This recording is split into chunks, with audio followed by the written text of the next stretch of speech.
আসসালামু আলাইকুম সবাইকে। এসএসসি 26-এর শিক্ষার্থীরা এবং পরবর্তীতে যারা দেখবা এসএসসি পরীক্ষার্থী আছো, তোমাদের পরীক্ষা খুবই কাছে। তাই তোমাদের তানভীর ভাইয়া নিয়ে আসলো রচনার জন্য একটা সাজেশন ভিডিও। এই ভিডিওতে আমরা দেখব যে কোন রচনাগুলো গুরুত্বপূর্ণ। রচনার সাজেশন তোমাদের অনেক কথাবার্তার পরে এটা আমি রেডি করছি অনেক কষ্ট করে, ঠিক আছে। আর রচনায় কিভাবে হচ্ছে ভালো করা যায়, রচনায় ভালো করার টেকনিকটা সম্পর্কে আমরা জানবো, ঠিক আছে। প্রথম যে কথা, বইয়ের বাইরে থেকে রচনা ইনশাআল্লাহ আসবে না।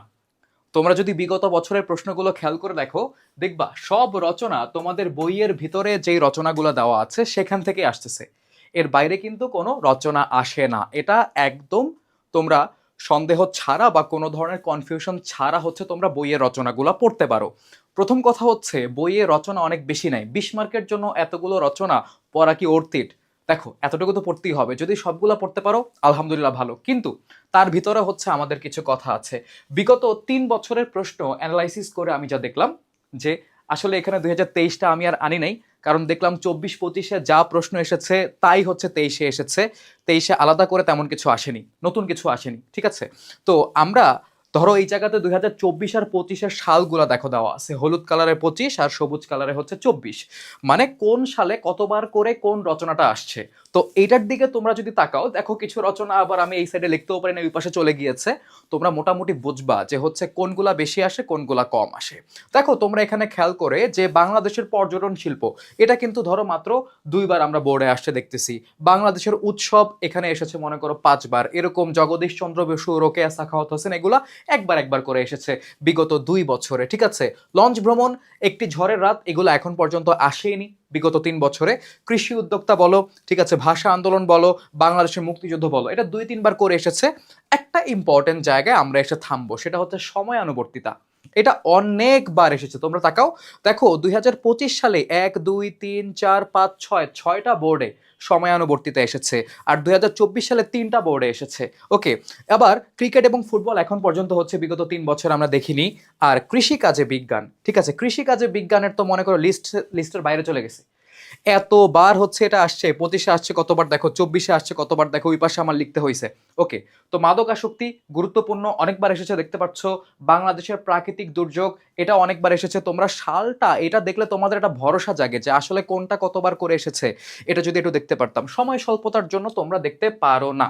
ওকে, তো বিশ্বকোষ এখনো আসেনি বিগত 3 বছরে। অদম্য অগ্রযাত্রায় বাংলাদেশ মাত্র 2বার করে এসেছে। এখন মোটামুটি তোমরা বুঝতে পারতেছো যে কোন রচনাগুলা বেশি আসে, কোন রচনাগুলা হচ্ছে কম আসে। এখন সাজেশন আমি যখন তোমাদেরকে দিব, সাজেশন মানে কি, এটা আমার মতামত। আমার কাছে মনে হয় এটা ইম্পর্টেন্ট, এটা কম ইম্পর্টেন্ট। আর এই জায়গাতে তো মনে করো যে আমরা তথ্য যা দেখতেছি যে কোনটা কতবার আসছে, এটা চোখের সামনেই দেখতে পাচ্ছি। এছাড়া মতামতের উপর ডিপেন্ড করে শুধুমাত্র যেগুলা বেশি আসছে সেগুলাই বারবার আসবে এটা কিন্তু বলা যায় না, ঠিক আছে।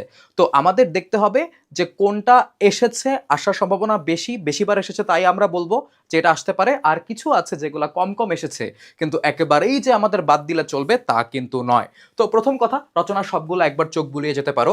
তাও তোমাদের রিভিশনের স্বার্থে যদি আমি তোমাদেরকে এই জায়গাতে বলে দেই যে কোনটা আমার কাছে হচ্ছে বেশি ইম্পর্টেন্ট মনে হয়। দেখো এই জায়গাতে কৃষিকাজে বিজ্ঞান, কৃষিকাজে বিজ্ঞান এটাকে হচ্ছে আমি 5 স্টার দিব, ঠিক আছে, স্টার আমি আর রাখলাম না। কৃষিকাজে বিজ্ঞান এটাকে 5 স্টার দিব, এটা খুবই ইম্পর্টেন্ট। দেখো তুমি যদি মনে করো কৃষিকাজে বিজ্ঞানটা পড়ো, তাইলে দেখবা হচ্ছে কি তোমার কমন পাওয়ার সম্ভাবনা একটু বেশি থাকে, ঠিক আছে। কৃষিকাজে বিজ্ঞান, মাদকাসক্তি এবং এর প্রতিকার, এটাকেও হচ্ছে আমি 5 স্টার দিব, ঠিক আছে। আর এছাড়া তোমার মনে করো বাংলাদেশের প্রাকৃতিক দুর্যোগ, 5 স্টার দিব, কারণ কি এটা অনেকবার এসেছে, অন্যগুলোর থেকে কম এসেছে কিন্তু এসেছে। তারপরে দেখো সময়ানুবর্তিতা তো খুবই গুরুত্বপূর্ণ, ঠিক আছে। দেখা যেতে পারে যে তুমি মাদকাসক্তি আর সময়ানুবর্তিতা যদি তোমার পড়ে যাও ভালো মতো, দেখা গেল তোমার কপাল ভালো, দুইটাই চলে আসছে, হতে পারে। এখন এটা না সম্পূর্ণ হচ্ছে মানে আমরা কখনোই মানে প্রেডিক্ট করতে পারবো না, অনুমান করতে পারবো না যে এটাই আসবে এটাই আসবে না। আমরা জাস্ট আমাদের ইম্পর্টেন্স গুলো দেখতে পারি, ঠিক আছে। তারপরে দেখো এই জায়গাতে যা আছে উপরে, এর ভিতরে হচ্ছে বাংলাদেশের উৎসব, এটা বেশি বেশি এসেছে, এটাকে আমরা দিব হচ্ছে 4 স্টার, মানে হচ্ছে এটার গুরুত্ব একটু কম, এটা কম এসেছে তাই। ওকে, তারপরে ধরো এই জায়গাতে আর বাদ বাকি আমরা যা দেখতে পাচ্ছি, অদম্য অগ্রযাত্রায় বাংলাদেশ থেকে শুরু করে হচ্ছে এই জায়গাতে বাংলাদেশের পর্যটন শিল্প, জগদীশ চন্দ্র বসু, রোকেয়া সাখাওয়াত হোসেন, ঠিক আছে, এগুলা মোটামুটি ইম্পর্টেন্ট, এগুলো একবার দুইবার তিনবার করে যেহেতু এসেছে সেজন্য। এখন এইবার আমরা এই কয়েকটা বাদে এই যে 4টা রচনা যে আমরা এই জায়গা থেকে দেখলাম, ঠিক আছে, এই 4টা রচনা যে আমরা এই জায়গা থেকে পয়েন্ট আউট করলাম, সেটা কি এই জায়গাতে আমাদের বাংলাদেশের প্রাকৃতিক দুর্যোগ আছে, মাদকাসক্তি এবং প্রতিকার আছে, কৃষিকাজে বিজ্ঞান আছে এবং সময়ানুবর্তিতা আছে। আমরা এগুলা বেশ ভালো করে পড়বো, ঠিক আছে, এগুলা কমন, এগুলা বেশ ভালো করে পড়বে, এগুলা থেকে কমন পাওয়ার সম্ভাবনা বেশি থাকে। কিন্তু কিছু রচনা যেগুলো হচ্ছে একদমই বাদ দিয়ে দেওয়া উচিত না, যেগুলো হচ্ছে অলরেডি একবার করে আসছে, একবার দুইবার করে আসছে, যেমন হচ্ছে কৃষি উদ্যোক্তা দুইবার এসেছে, ভাষা আন্দোলন দুইবার এসেছে, বাংলাদেশের মুক্তিযুদ্ধ দুইবার এসেছে। এগুলো কিন্তু খুবই সহজ, তোমার অনেক কিছু মনে রাখার দরকার নাই, তুমি একটু একটু করে হচ্ছে রিডিং দিয়ে যাও। তারপর বাংলাদেশের পর্যটন শিল্প বাদ দেওয়া উচিত নয়, একটু হলেও পড়ে যাওয়া উচিত। বাংলাদেশের উৎসব, এগুলা তোমরা বানিয়ে লিখতে গিয়ে অত ভালো মতো লিখতে পারো না, এগুলা হচ্ছে তোমাদের দেখে যাওয়া উচিত। জগদীশ চন্দ্র বসু, রোকেয়া সাখাওয়াত হোসেন, এটা আমি কেন পয়েন্ট আউট করতেছি না, কারণ হচ্ছে এগুলো একবার করে আসছে। কোনো কোনো বোর্ডের কখনো পরীক্ষকদের মনে হয় যে একটু মানে তোমার আনকমন কিছু দিবে, তারা দেয়, বাট এটা পড়েই যাবা, এটা আসবে, এটা আমি বলবো না, ঠিক আছে। তারপরে ধরো এই জায়গাতে আর কি আছে, এই জায়গাতে আছে হচ্ছে তোমার নিচের দিকে যদি আমরা যাই তাহলে দেখো এখানে হচ্ছে তোমার অদম্য অগ্রযাত্রায় বাংলাদেশ, এটা কয়বার এসেছে, এটা দুইবার এসেছে। এখন এইবার এক্সট্রা করে মানে আমি যেগুলাকে স্টার্ট দিয়েছে সেগুলো গুরুত্বপূর্ণ, যেগুলাকে অ্যারো দিলাম সেগুলো দেখে যাবা।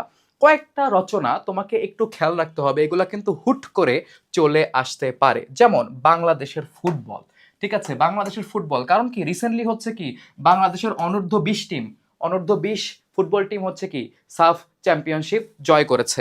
তো এই জন্য হচ্ছে আমার কাছে মনে হইলো যে ফুটবলটা এখন রিসেন্টলি কিছু একটা হয়েছে রেলিভেন্ট, প্রাসঙ্গিক, এটা চলে আসতে পারে, যেটা একবারও আসেনি। এরকম কিন্তু হয় যে কখনো আসেনি, প্রথমবার চলে আসলো, যেমন দেখো এই যে রোকেয়া সাখাওয়াত হোসেন একবার করে আসছে বিগত 3 বছরে। তো বাংলাদেশের ফুটবলটা হচ্ছে ইম্পর্টেন্ট। তারপরে ধরো এই জায়গাতে কিছু তোমার মানে আজব আজব জিনিসপত্র আছে, সেগুলো তোমরা একটু খেয়াল করে দেখবা, যেগুলো এক দুইবার করে আসছে। বিশেষ করে হচ্ছে আমাদের সিলেট বোর্ডে যারা আছো, সিলেট বোর্ডের এই মানে টেন্ডেন্সি আছে উল্টাপাল্টা কোশ্চেন মাঝে মধ্যে হচ্ছে করে দেয়। তো আমরা এক্সট্রা করে হচ্ছে এই বাংলাদেশের ফুটবল এই টপিকটা মানে এই তোমার হচ্ছে রচনাটা একটু খেয়াল করে যাবো। আর ক্রিকেট বাংলাদেশ, ধরো তুমি কোনো কিছু পারো না, 3টার একটাও কমন পড়ে নাই, ক্রিকেট আসছে, এটা কি তোমার অনেক কিছু পড়ে লিখতে হবে না, তুমি অলরেডি অনেক কিছু জানো, ঠিক আছে। পরীক্ষার আগে পড়ে লিখলেই যে নাম্বার পাওয়া যায় এরকম না, ঠিক আছে, একদম ওরকম সিচুয়েশনে তুমি কিছু একটা জানো, তোমাকে লিখে দেওয়া লাগবে, পরীক্ষার খাতা খালি রাখলে হচ্ছে চলবে না। তো আমরা মোটামুটি হচ্ছে এই জায়গাতে যা দেখলাম এর মধ্যে আমি জাস্ট বললাম যে স্টার্ট দেওয়াগুলো বেশি ইম্পর্টেন্ট, বাকি যেগুলো অ্যারো দিয়ে দিছি সেগুলো তোমরা পড়ে যাবা, দেখে যাবা। এবং বাংলাদেশের ফুটবল এটা যেহেতু বিগত 3 বছর একবারও আসেনি, আমার কাছে মনে হচ্ছে এইটা হয়তো ইম্পর্টেন্ট চলে আসতে পারে। তো দেখো এখন আমরা পরবর্তীতে যাই, রচনায় কিভাবে ভালো করতে হবে। খেয়াল করে দেখো, সাইজ নাকি টাইম ইম্পর্টেন্ট, কোনটা ইম্পর্টেন্ট, কতটুকু লিখলাম নাকি হচ্ছে কতটুকু কোয়ালিটিফুল ভাবে লিখলাম। দেখো এই জায়গার কোশ্চেন আর অ্যান্সার একটাই, তোমরা যখন লিখতে যাও তখন তোমাদের কাছে মনে হয় কি যে ভাইয়া আমি আসলে কয় পেজ লিখলে নাম্বার পাবো। দেখো এরকম কোনো কথা নাই যে 20 পেজ লিখলে তুমি নাম্বার পাবা, 30 পেজ লিখলে তুমি নাম্বার পাবা। তুমি 40-50 পেজ লিখেও নাম্বার না পেতে পারো যদি তোমার রচনার ভিতরে কয়েকটা জিনিস না থাকে। প্রথমত তুমি কত পেজ লিখবে এটা ভুলে যাও, তুমি নর্মাল যেই স্পিডে হচ্ছে লেখো সেই স্পিডে লিখে যাবা, তুমি চিন্তা করে করে লিখে যাবা। তুমি মনে রাখবা যে তোমার জন্য সময় আছে 50 মিনিট থেকে 60 মিনিট, ঠিক আছে, কতক্ষণ সময় আছে সাইডে লিখে, এখানে হচ্ছে কালি আসতেছে না, এটা হচ্ছে তোমার 50 মিনিট থেকে 60 মিনিট তুমি রচনার জন্য রাখবা। কত? 50 মিনিট থেকে 60 মিনিট। এই 50 মিনিট থেকে 60 মিনিটের ভিতরে তুমি যতটুকু লিখতে চাও লিখতে পারো। তুমি রচনার জন্য এর থেকে বেশি সময় সচরাচর বাঁচাতে পারো না, অনেকে আছে 1 ঘন্টা 10 মিনিট থাকে রচনা লেখার জন্য। আরেকটা বিষয়, রচনা কখন লিখবো? একদম লাস্টে, রচনা কখনোই শুরুতে স্টার্ট করবা না, তাহলে এটা একদম বড় একটা বোকামি, বুঝছো। অনেক সময় দেখা যায় রচনা খুব কমন পড়ে গেছে, তুমি রচনা দিয়ে শুরু করো, এমন মনের মাধুরী মিশিয়ে লেখো যে রচনা লিখতে লিখতে তোমার দিন চলে যায়, এটা করলে হবে না। তোমার কিন্তু আরো আইটেম আছে, রচনায় 20 মার্ক, অন্যান্যগুলোতেও 10-10 করে কিন্তু নম্বর আছে, এটাও কিন্তু ইম্পর্টেন্ট, তোমাকে মাথায় রাখতে হবে। রচনা নিয়ে তোমাদের মাথায় টেনশন থাকে বেশি, তো আমি সময় রাখবো 50 থেকে 60 মিনিট। এই 50 থেকে 60 মিনিটের কম যাতে আমার সময় না থাকে রচনার জন্য, এইটা মাথায় রেখে তুমি হচ্ছে রচনাটা লেখা শুরু করবা, এরপরে ইনশাল্লাহ যতটুকু হয়। ওকে, 2 নাম্বার যে বিষয়টা সেটা তোমাদেরকে মনে রাখতে হবে, রচনা তুমি যত বড়ই লেখো ম্যাটার করে না, তোমার রচনার উপস্থাপনটা সুন্দর হতে হবে। তুমি কিভাবে তোমার লেখাটাকে উপস্থাপন করতেছো, মানে তোমার লেখাটা হাতের লেখা সুন্দর হবে না কুৎসিত হবে ডাজেন্ট ম্যাটার, তোমার লাইনগুলা স্ট্রেইট আছে কিনা, তুমি ওরকম প্যারা মেনটেন করে লিখছো কিনা। প্যারা তো বুঝো, মানে তুমি যদি প্যারাগ্রাফের মতো লিখে যাও, এক লাইনের পরে আরেক লাইন সুন্দর হয় না, তুমি একটু প্যারা প্যারা করে লিখো, তুমি একটু পয়েন্ট করে লেখো, তুমি একটু নীল কালির ব্যবহার করো। ওকে, তো এই জিনিসপত্রগুলা কিন্তু ম্যাটার করে রচনার ভিতরে।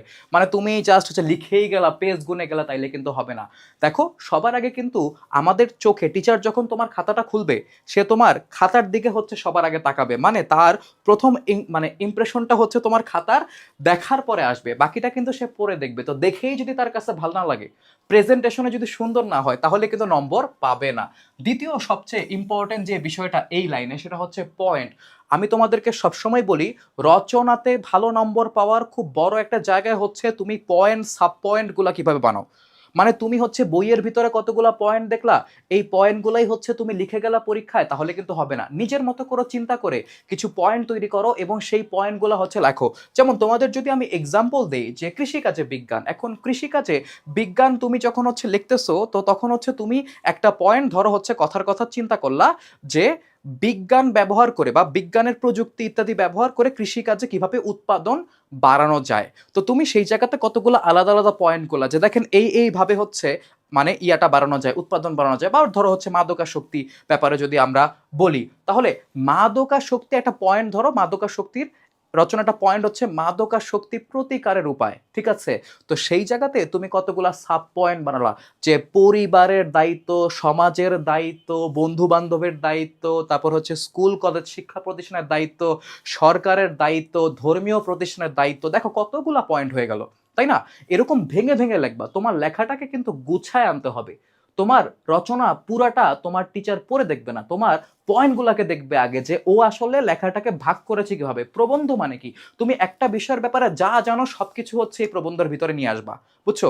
পয়েন্ট মেক করা, নিজের মতো করে পয়েন্ট মেক করতে শিখো, ঠিক আছে? ভূমিকা এবং উপসংহার বাদে, ভূমিকা এবং উপসংহার তো লিখতেই হবে, এর বাদে মাঝখানে যা যা আসবে তুমি করো, পয়েন্ট করবা সুন্দর মতো। হচ্ছে কি করবা, দেখো এরকম ধরো হচ্ছে একটা পয়েন্ট লিখলা, ঠিক আছে? ধরো এই একটা পয়েন্ট লিখলা, যে এই একটা পয়েন্ট লিখলা, তারপর সেটার মনে করো এক নম্বরে আসবে এটা, ঠিক আছে? ধরো তুমি ইয়া দিয়ে লেখো, বাংলায় লেখো, ধরো এটার এক নাম্বার সাব পয়েন্ট লিখবা, ঠিক আছে? তারপরে দুই নাম্বারটার নাম লিখে সেটার ব্যাপারে লিখবা, তিন নাম্বারটা লিখে সেটার ব্যাপারে লিখবা। তুমি সাইজ নিজে নির্ধারণ করবা, তিন লাইন লিখবা, 4 লাইন লিখবা, 5 লাইন লিখবা, এটা ডিপেন্ড করে তুমি কি লিখতে চাচ্ছ, বুঝছো? এরকম ভাবে যখন তুমি লিখবা, তখন কিন্তু তোমার রচনার লেখাটা সুন্দর হয়। কিরকম, ধরো এখন এরকম করবা না যে ধরো এখানে লিখছো যে মনে করো যে এক নাম্বার তোমার পয়েন্টটার নাম হইতেছে কথার কথা যে মাদকাসক্তি প্রতিরোধের উপায়, হ্যাঁ, লিখে তুমি সুন্দর একটা দাগ দিছো নিচে, খুব ভালো। এরপর এই জায়গা থেকে লেখাটা শুরু করো না, তুমি হচ্ছে একটু গ্যাপ দাও, একটু গ্যাপ দিয়ে ধরো এই জায়গাতে তুমি লেখো যে পরিবারের দায়িত্ব, ঠিক আছে? পরিবারের ভূমিকা, কি ভূমিকা আছে, এটা শেষ। তারপরে ওইটা শেষ হওয়ার পরে একটু গ্যাপ দিয়ে তুমি লেখো যে স্কুল বা বিদ্যা প্রতিষ্ঠানের বা শিক্ষা প্রতিষ্ঠানের ভূমিকা। তো জিনিসটাকে প্রেজেন্ট করতে হবে সুন্দর হবে। পয়েন্ট এবং সাব পয়েন্ট বানাতে পারা খুবই গুরুত্বপূর্ণ, এগুলা পরীক্ষার হলে বানাতে পারবা না, এগুলা এখন পরীক্ষার আগে চিন্তা করে যাও কিভাবে বানাতে হবে, ঠিক আছে? কোটেশন অনেকে ব্যবহার করে, তোমরা দেখবে যে এরকম ইনভার্টেড কমা দিয়ে একটা লিখে তারপর হচ্ছে শেষ হলে তোমরা একটা কোটেশন দিয়ে দাও, তারপর লিখে দাও এটা কোন ব্যক্তি বলেছে। অনেকে হচ্ছে কবিতার লাইন রচনার শুরুতে আনে, হ্যাঁ সুন্দর জিনিস, কিন্তু প্রাসঙ্গিক হইতে হবে। উল্টা পাল্টা ধরো তোমার মন চাইলো এটা দিয়ে দিলা, হইলো না। তোমার রচনার সাথে জিনিসটা প্রাসঙ্গিক হতে হবে প্রথমত। ব্লু পেন ব্যবহার করার যে বিষয়টা 3 নাম্বার, এটা খুবই গুরুত্বপূর্ণ। কারণ কি জানো, তুমি রচনায় অনেক কিছু লিখবা, ধরো তুমি রচনার একটা অংশে খুবই গুরুত্বপূর্ণ কিছু তথ্য দিছো, ধরো তুমি নিউজ পেপার থেকে পাইছো বা উইকিপিডিয়া থেকে পাইছো বা যে কোনো জায়গা থেকে পাইছো। এখন টিচার তো মনে করো পৃষ্ঠা উল্টায় গেল, তার হাতে সময় কম, সে তো ওটা খেয়াল করবে না। কি করবা জানো, ধরো তুমি লিখছো যে এটা, ধরো কথার কথা 23.01%, কোন একটা জিনিস তুমি লিখছো যে এটার হার এত পার্সেন্ট, কথার কথা। তো এই 23.01% লেখাটাকে তুমি নীলকালি দিয়ে লেখো, লাইনের মাঝখানে, হ্যাঁ নীলকালি দিয়ে লেখো, ঠিক আছে? তাহলে টিচারের চোখে পড়বে যে ও আচ্ছা আচ্ছা, এখানে তো এক্সট্রা একটা তথ্য উপস্থাপন করছে, তাই না? তো নীলকালি ব্যবহার করতে হবে। তুমি পয়েন্টের নামগুলা নীলকালিতে লেখো। তুমি যদি কোনো মানে তোমার উক্তি বা হচ্ছে কোনো কবিতার লাইন দিয়ে শুরু করতে চাও, সেটা নীলকালি দিয়ে লেখো। তুমি তথ্য নীলকালি দিয়ে লেখো। তুমি যদি কোনো মানুষের নাম ওইখানে মেনশন করো, ঠিক আছে, যে তুই যে জিনিসটা তুমি জানো যে আসলে তোমার সহপাঠীরা সেটার ব্যাপারে যায় না, তুমি জানো, তোমার মাথায় তথ্য আছে, তুমি ওই ব্যক্তির নামটা নীলকালি দিয়ে লেখো। এক্সট্রা কোনো তথ্য যদি উপস্থাপন করতে চাও, নীলকালি দিয়ে লেখো, যাতে যে খাতা দেখবে তার চোখে পড়ে। আরেকটা জিনিস যেটা তোমাকে অনেকেই বলবে না, বলবে বই পড়ে চলে যাও, না, তুমি যদি পারো কেন করবা না, তুমি যে রচনাটা পড়তেছো এই রচনায় ভালো নাম্বার আনার জন্য তুমি কিছু তথ্য উপস্থাপন করতে পারো, ঠিক আছে? কিছু চার্ট দেখবে এরকম টেবিল দেওয়া থাকে, ঠিক আছে? এগুলো কোথায় পাবা? চ্যাট জিপিটি আছে, ঠিক আছে, গুগল আছে, নিউজ পেপার আছে, তুমি যেখান থেকে পারো, বাট তোমার এটা অথেন্টিক হইতে হবে। ভুয়া হইলে কিন্তু চলবে না, অথেন্টিক জিনিস থাকা লাগবে। তো তুমি ধরো কোন একটা জিনিস, ধরো তোমার একটা টপিক যদি এই জায়গা থেকে আমি রচনার টপিক যদি দেখি, কি টপিক আছে, ধরো সিম্পলি একটা হচ্ছে আমরা দেই যে কৃষিকাজে বিজ্ঞান একটা টপিক, ঠিক আছে, এটা একটা রচনার টপিক। তো এই জায়গা থেকে তুমি দেখলা যে বিজ্ঞান বা বৈজ্ঞানিক প্রযুক্তি ব্যবহার করে কৃষি উৎপাদন কি পরিমাণ বৃদ্ধি পেয়েছে বিগত 10 বছরে, এটা একটা তথ্যচিত্র তুমি কোনো একটা জায়গা থেকে পেয়েছো। সোর্স থাকা লাগবে, সূত্র থাকা লাগবে, বুঝতে পারছো? তুমি সেটা তোমার পরীক্ষায় নিয়ে আসো, খাতার মধ্যে নিয়ে আসো, কোনো সমস্যা নাই, কোনো সমস্যা নাই। তুমি যদি টেবিল আঁকতে চাও, পেন্সিল দিয়ে টেবিল আঁকো, টিচাররা কলম দিয়ে টেবিল আঁকা পছন্দ করে না। টেবিল কি এখন জিজ্ঞেস করতে পারো, ভাই টেবিল জিনিসটা আবার কি? আরে বেটা, টেবিল মানে হইতেছে এই যে এটাই, যে এরকম এরকম যে ছক ছক করে যে আমরা উপস্থাপন করি সেইটা। ওকে, এটা পেন্সিল দিয়ে করো, বাকি লেখা কলম দিয়ে লেখো। টিচাররা কলম দিয়ে টেবিল করলে পছন্দ করে না, বুঝছো? আমি টিচার হলে আমার প্রবলেম ছিল না, বাট যে খাতা দেখবে তার প্রবলেম হতে পারে। তো এই যে চার্ট নিয়ে আসলা, টেবিল নিয়ে আসলা, বা তুমি নিউজ পেপারে দেখছো এরকম একটা গ্রাফ দেওয়া আছে, যে দেখছো না তোমরা, এই যে এরকম গ্রাফে যে তোমার মাত্রা দেওয়া থাকে বিভিন্ন, এটা এত পার্সেন্ট, এটা এত পার্সেন্ট, এটা এত পার্সেন্ট থাকে না? তোমার মন চাইছে, তোমার কাছে মনে হয়েছে এটা আমার লেখার সাথে বা আমার পড়া রচনার সাথে প্রাসঙ্গিক, নিয়ে আসো, নাম্বার বাড়বে ইনশাল্লাহ, টিচার পছন্দ করবে, কারণ অন্যরা এগুলো করে না, তুমি করো। তোমার যদি বেশি প্যারা মনে না হয় তুমি করো, কিন্তু এটার জন্য তোমাকে অবশ্যই সূত্র দিয়ে দিতে হবে, মানে তথ্য সূত্র, মানে এটা তুমি কোত্থেকে পেয়েছো? পেপারে পেয়েছো, পেপারের নাম দিয়ে দাও, ঠিক আছে। কোনো ওয়েবসাইট থেকে পেয়েছো, ওয়েবসাইটের নাম মেনশন করো, ঠিক আছে। বা অন্য কোনো বই থেকে দেখেছো, বইয়ের নাম মেনশন করো, টিচার যাতে বুঝে তুমি এটা ভুয়া বানায় লেখো নাই, বুঝছো? তো এরকম চার টেবিল এগুলা কিন্তু রচনায় সেই নাম্বার আনে। ওকে, 4 নাম্বার দেখো, ভূমিকা এবং উপসংহার। সবসময় মনে রাখবা, স্টার্টিং ইজ অলওয়েজ ইম্পর্টেন্ট। তুমি কি দিয়ে শুরু করতেছো সেটা ইম্পর্টেন্ট। তুমি রচনার মাঝখানে কি লিখছো সেটা টিচার প্রথমে দেখবে না, টিচার প্রথমে দেখবে তুমি রচনার শুরুতে কি লিখেছো। রচনার শুরুতে লিখে যদি মনে হয় যে তুমি উঙ্গা বুঙ্গা জিনিসপত্র লিখে রাখছো, কাকের ঠ্যাং বগার ঠ্যাং লিখে রাখছো, টিচার কিন্তু অপছন্দ করবে, বাকিটা পড়েও দেখবে না। এটা কিন্তু খুবই ইম্পর্টেন্ট, স্টার্টিং ইম্পর্টেন্ট। তাই ভূমিকাটা সুন্দর করে শুরু করো, ঠিক আছে, ভূমিকা সুন্দর করে শুরু করো। বইয়ের ভূমিকা ভালো লাগে না, নিজে একটু ভাবো, ঠিক আছে, বা অন্যান্য নেট ইউজ করো, চিন্তা করো। তোমরা তো পড়াশোনায় এফোর্ট দিতে চাও না, দিলে কিন্তু পড়াশোনা অনেক ইজি, বুঝছো? আর উপসংহারের কথা কেন বলছি, স্টার্টিং এবং এন্ডিং দুইটাই ইম্পর্টেন্ট, স্টার্টিং বেশি ইম্পর্টেন্ট। অনেক সময় দেখা যায় টিচার তুমি শুরুতে আর লাস্টে কি লিখছো, উপসংহারে গিয়ে কি লিখছো এটা দেখে। ভূমিকা মানে কি, রচনার ব্যাপারে তুমি একটা ইন্ট্রোডাকশন দাও যে রচনাটা এইটা নিয়ে, এই যে মানে কৃষিকাজে বিজ্ঞান ব্লা ব্লা, আমরা দেখি কৃষিকাজ বাংলাদেশে এই বিজ্ঞান প্রযুক্তির ব্যবহার হচ্ছে বা হয় না, আমাদের কৃষিকাজ মানে কৃষি যে হচ্ছে খাতটা আছে এটা এগিয়ে যেতে পারে, এই প্রতিবন্ধকতা আছে, 4-5 লাইনে সুন্দর করে শেষ করে দাও। ভূমিকা মানে, ভূমিকা হচ্ছে পুরা রচনায় তুমি কি নিয়ে কথা বলবা সেটা একটা বেসিক আইডিয়া দেওয়া সুন্দর করে। আর উপসংহার হচ্ছে তুমি রচনায় এতক্ষণ ধরে যা আলোচনা করছো সেটা একটা সামারি, সুন্দর সামারি, বুঝছো? এই সামারিটা তোমার নিজের যোগ্যতায় নিজে চিন্তা করে দিতে হবে, নিজের ব্রেন ইউজ করে দিতে হবে, ঠিক আছে। তো এই যে জিনিসপত্রগুলো ভাইয়া, ইনশাল্লাহ যদি তুমি এগুলো ফলো করো না, দেখবা তোমার রচনায় নাম্বার অনেক বেড়ে গিয়েছে, বাকিটা তোমার নিজের এফোর্টের উপর। শুভকামনা সবাইকে।